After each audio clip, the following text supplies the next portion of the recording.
என்னடா இது தேங்காயை காட்டுறாங்கன்னு பார்க்குறீங்களா? நாம் இந்த வீடியோவில் தேமூர் கரைசல் செய்ய போகிறோம். தயிரை நல்லா கடைஞ்சி எடுத்துக்கலாம். வெண்ணெய் எடுத்த மோர் தான் நல்லா புளிக்கும். இந்த மாதிரி ஒரு பிளாஸ்டிக் கண்டெய்னரில் கடைஞ்ச தயிரை ஊற்றி ஒரு வாரம் புளியேற வைக்கணும். வாங்க தேங்காயை உடச்சி வச்சுக்கலாம். தேங்காய் தண்ணீரும் தேவைப்படும்.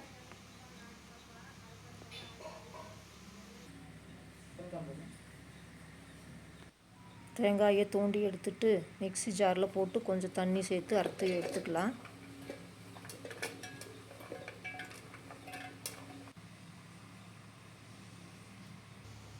அரைச்சி எடுத்தாச்சு. தேங்காய் பால் வடிகட்டி எடுத்துக்கலாம்.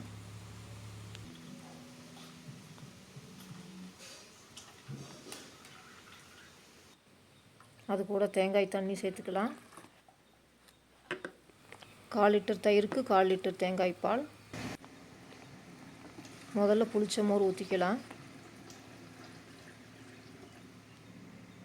இப்போ தேங்காய் பால் சேர்த்துக்கலாம்.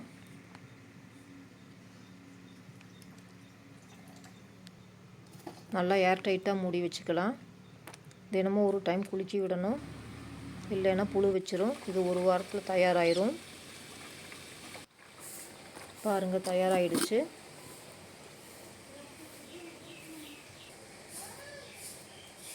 இது லிட்டருக்கு 50 to 100 மில்லி கலந்து தெளிக்கலாம். நல்லா கலந்து விட்டுக்கலாம்.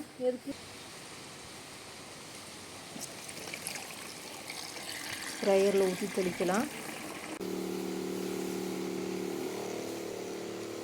தேமூர் ஸ்ப்ரே பண்ணுறதுனால அதிகப்படியான பூக்கள் பூக்கும். இதில் சைட்டோசைம் அமிலம் இருக்குது. பூக்கள் உதிராமல் பிஞ்சாக மாற உதவுது.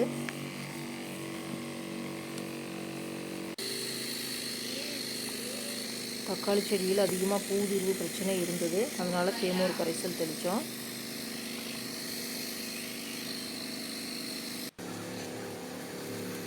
ரோஜா செடிக்கு தெளித்து பாருங்கள், அதிகப்படியான பூக்கள் பூக்கும். மல்லிகை செடிக்கும் தெளிக்கலாம். தேங்க்ஸ் ஃபார் வாட்சிங்.